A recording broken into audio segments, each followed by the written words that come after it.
Ada satu seruan himbauan yang saya mau sampaikan. Ini kan sekarang lagi ribut nih soal PPN 12%, PPN 12%. Ya. Ada yang bilang begini, Habib naiknya cuma 1%, kok ribut sih? Dari 11% ke 12% kan cuma 1%. Siapa bilang?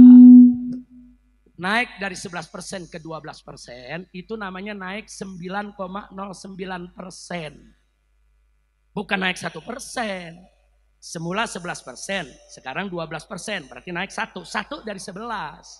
1 dari 11 itu saudara, kalau dikasihkan persentase itu 9% lebih. Jadi kenaikan pajaknya itu 9%. Jangankan rakyat kecil, orang kaya aja teriak. Nah, ini kita minta PPN 12% ini bukan hanya dibatalkan kembali 11%. Tapi turunkan jadi 5 atau 6% saja, betul? Takbir! Kan kita lagi musyawarah nih, ini musyawarah rakyat nih, ini musyawarah bukan nih? Saya mau tanya, setuju gak? Setuju gak? Mana nih panitia rekam nih, masyarakat di sini setuju semua, rekam nih ribuan setuju. Besok rekamannya kita bawa ke DPR, besok rekamannya kita kirim ke istana, betul? Berdasarkan hasil musyawarah puncak berzikir yang dihadiri oleh puluhan ribu umat Islam, yang terdiri dari habaib dan para kiai, para ajongan, para ulama, para santri. Begitu juga kaum bapak, kaum ibu, para pemuda, para pemudi. Sudah disepakati bahwa PPN harus diturunkan menjadi 5% saja.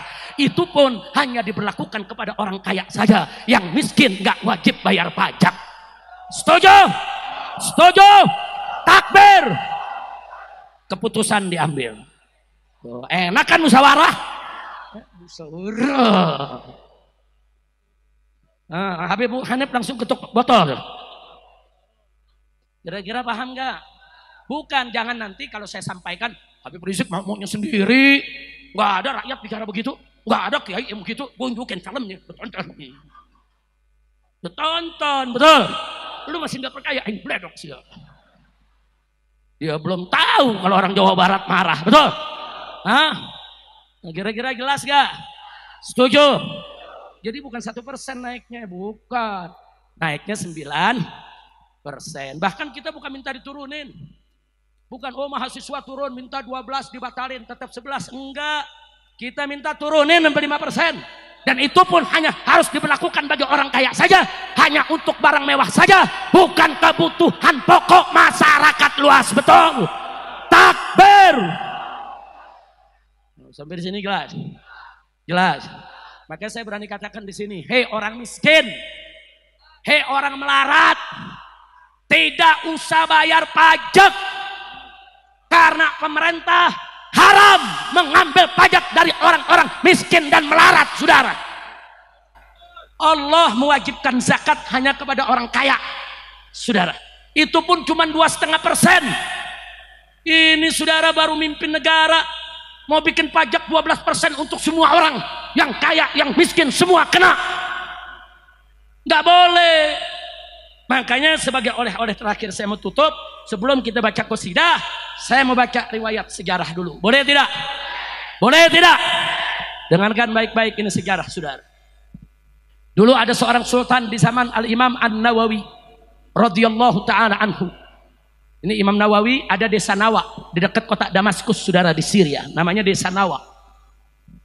Nah kemudian rakyat satu negeri, saudara, sangat cinta dan sangat hormat kepada Imam Nawawi. Karena ilmunya luas, akhlaknya mulia, tawadu, bela rakyat. Singkat cerita, sang sultan ingin mengambil pajak dari rakyat. Diundanglah para ulama. Satu negeri. Begitu diundang itu ulama semua kecuali Imam Nawawi yang gak diundang, saudara. Karena Imam Nawawi ini pakaiannya, saudara, banyak bekas jahitan sendiri. Beliau tuh kalau robek dijahit sendiri, robek dijahit sendiri. Selama masih bisa dipakai, dipakai. Sehingga kelihatannya kayak kelempang-camping tapi banyak jahitan, saudara. Dan miskin hidupnya. Dia nggak diundang ke istana. Karena memang Imam Nawawi bukan ulama istana. Alhamdulillah. Ulama diundang ke sultan. Ulama bilang apa? Aku mau ambil pajak dari rakyat. Minta persetujuan ulama. Dengan alasan, saudara, karena untuk membiayai daripada gaji-gaji pegawainya, gaji-gaji pejabat, dan untuk mempersenjatai tentara yang jaga di perbatasan, juga untuk pembangunan. Sementara kas negara lagi kosong. Jadi terpaksa ngambil pajak dari rakyat. Selama ini nggak ada pajak. Baru saat itu mau diambil pajak. Para ulama lihat sultannya baik, lihat sultan bicaranya juga santun, alasannya masuk di akal. Para ulama setuju, saudara, mengambil pajak dari rakyat. Dibuatlah petisi. Semua ulama memberikan tanda tangannya atau stempelnya dengan jari, saudara. Sudah selesai itu sultan nanya, ini aku mau umumkan ke rakyat, apa masih perlu ada yang diundang? Harus diundang untuk menandatangani petisi ini? Para ulama kompak, ada Tuan Sultan. Satu orang lagi yang harus kau undang. Siapa? Abu Zakaria An-Nawawi. Sultan bilang, apa perlu masih undang dia? Kenapa sih harus diundang? Dia orang di desa, di kampung, miskin. Apa kata para ulama? Tuan Sultan, walaupun kami semua setuju, tapi kalau besok Imam Nawawi nggak setuju, rakyat ikut dia. Rakyat gak ikut kita. Umat tunggu fatwanya. Kata Sultan, kalau begitu jemput. Kirim pengawal, jemput dengan pasukan berkuda, saudara. Imam Nawawi di pinggiran kota, ibu kota, saudara. Dijemput, dibawa ke istana. Begitu sampai di istana didudukkan. Banyak ulama yang hadir. Sultan kasih kabar kepada Imam Nawawi. Ya Abu Zakaria, ini ulama-ulama semua sudah setuju untuk aku ngambil pajak dari rakyat. Nah, kami berharap kau ikut setuju. Langsung kasih instruksi raja. Kata Imam Nawawi, tunggu dulu sebentar. Aku punya 3 pertanyaan. Kalau 3 pertanyaan ini kau bisa jawab dengan baik, bagus, benar, aku tanda tangan. Setuju ambil pajak dari rakyat. Akhirnya kata si raja, Salma Syaitan, silakan kau tanya apa yang kau mau. Yang pertama ditanya oleh Imam Nawawi, kenapa harus ambil pajak dari rakyat? Itu dulu. Dia jawab, ya untuk pembangunan. Aku udah jawab para ulama tadi. Untuk gaji pegawai, untuk mempersenjatai itu pasukan di perbatasan. Kata Imam Nawawi, ahsanta, bagus kau punya jawab. Nah, terus ditanya lagi Imam Nawawi, tapi kenapa harus diambil dari kas negara? Kan masih ada pendapatan-pendapatan yang lain. Kenapa mesti diambil dari bukan kas negara? Kenapa harus diambil dari pajak? Kan masih ada kas negara. Kenapa diambil dari pajak? Dijawab oleh Sultan, ya jelas kami ngambil pajak karena kas negaranya kosong, nggak ada dana. Kata Imam Nawawi, ahsanta, bagus kau punya jawab. Sekarang pertanyaan yang terakhir, kenapa kas negara kosong? Diam ini lagi Sultan. Kenapa kosong? Dikemanakan itu? Kan kemarin banyak isinya. Ada emas, ada perak, ada uang, ada intan permata, dan lain sebagainya. Kemana kosong? Marah si raja, berdiri dari kursinya. Mada taksud di kalami. Hei Abu Zakaria, apa kau punya maksud dengan ucapanmu ini? Tersinggung ini raja, saudara. Dia tersinggung, saudara. Nah kemudian apa yang terjadi? Begitu raja berdiri nuding Imam Nawawi nggak gemeter, saudara. Berdiri lagi Imam Nawawi dari duduknya, dari kursinya dia berdiri, dia tunjuk sang raja. Hei Sultan, jangan kau pikir aku tidak tahu kas negara itu kemana. Kemarin kas negara itu masih berlimpah ruah hartanya, emasnya, peraknya, intan permatanya. Kenapa sekarang habis? Karena kau bagi-bagi untuk dayang-dayangmu, untuk selir-selirmu, untuk putri-putrimu, untuk kerabat-kerabatmu, dan juga kau bagikan untuk pejabat-pejabatmu, sehingga kas negara kosong. Demi Allah, kalau kau ingin ambil pajak dari rakyat, maka kembalikan dulu semua harta itu ke kas negara. Kalau semua sudah dikembalikan, masih kurang untuk ngurus negara, silakan ambil dari pajak. Tapi kalau tidak kau kembalikan, haram kau ambil pajak dari rakyat walaupun hanya 1 dirham. Subhanallah. Saya tanya, Imam Nawawi sebagai ulama berani tidak? Tegas tidak? Tegas tidak? Adil tidak? Takbir. Kata Imam Nawawi, tunggu dulu. Itu kas negara dikorupsi, kalau bahasa sekarang dikorupsi, saudara. Setelah kosong kau ambil pajak dari rakyat, enak betul. Makanya Imam Nawawi mengatakan haram kau pungut pajak dari rakyat selama hasil korupsi tadi tidak dikembalikan ke kas negara. Nah, sekarang saya tanya, kira-kira fatwa Imam Nawawi zaman ini bisa dipakai gak? Jawab semua, bisa dipakai gak? Bisa dipakai gak? Pemerintah haram memungut pajak dari rakyat, pajak apapun, selama korupsi tidak dibasmi, selama koruptor tidak ditangkap, selama pembiayaan negara boros di mana-mana, selama tidak jelas pengeluarannya, selama tidak ada pertanggungjawabannya. Betul? Takbir. Haram ambil pajak dari rakyat, saudara. Haram, apalagi dari rakyat miskin yang melarat, yang nyari kerja susah, yang makan susah. Haram kau ambil pajak dari mereka. Kira jelas gak? Paham? Setuju? Hasil musyawarah memutuskan.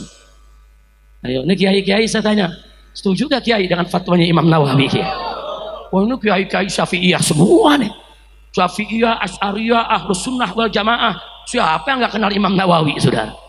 Siapa yang gak kenal Imam Nawawi, saudara? Nah, jadi saya nggak mengatakan rakyat haram bayar pajak, enggak. Saya katakan pemerintah haram pungut pajak dari rakyat kecil, haram pungut pajak dari rakyat yang miskin, haram pungut pajak selama apa? Selama korupsi tidak dibasmi, selama koruptor tidak ditangkap, selama rampok-rampok negara dilindungi.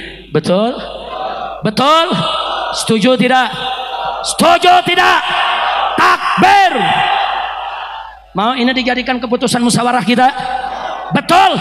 Rekam lagi biar semua ngelihat, kita kirim nanti saudara lewat medsos di mana-mana bahwa masyarakat di mana-mana tempat setuju saudara bahwa pemerintah haram pungut pajak dari rakyat selama korupsi tidak dibasmi, koruptor tidak ditangkapi. Betul?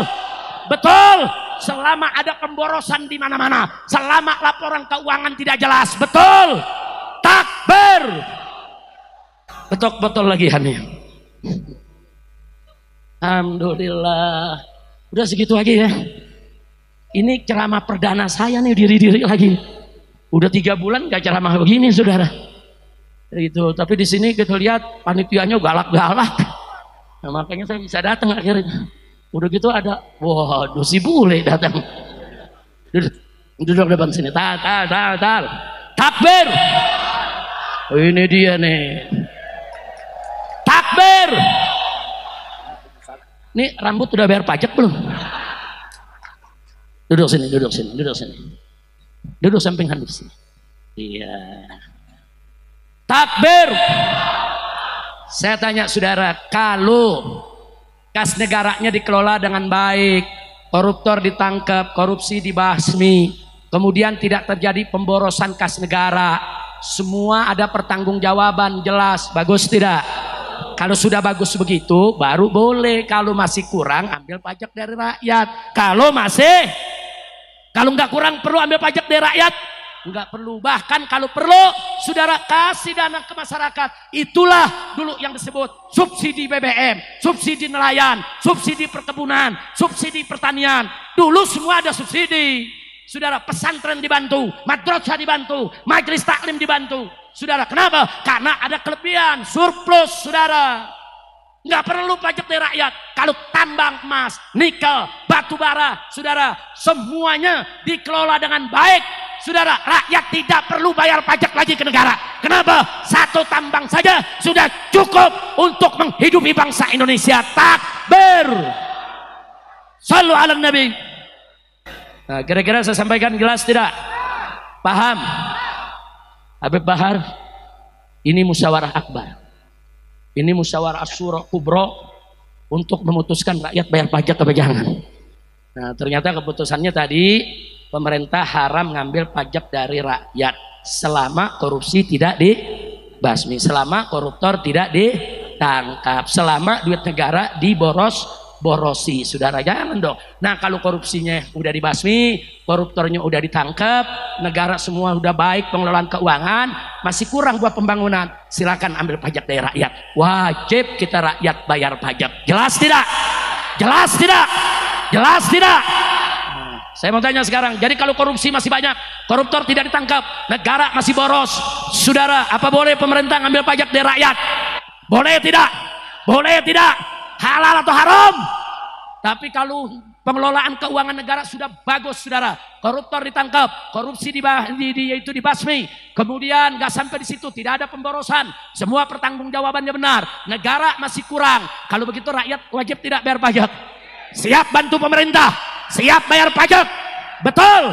Tapi kalau hasil negara semua sudah bagus, dikelola baik, saya yakin rakyat nggak perlu bayar pajak lagi kepada pemerintah, karena negara ini akan kaya, bahkan negara akan bagi subsidi kemana-mana, insya.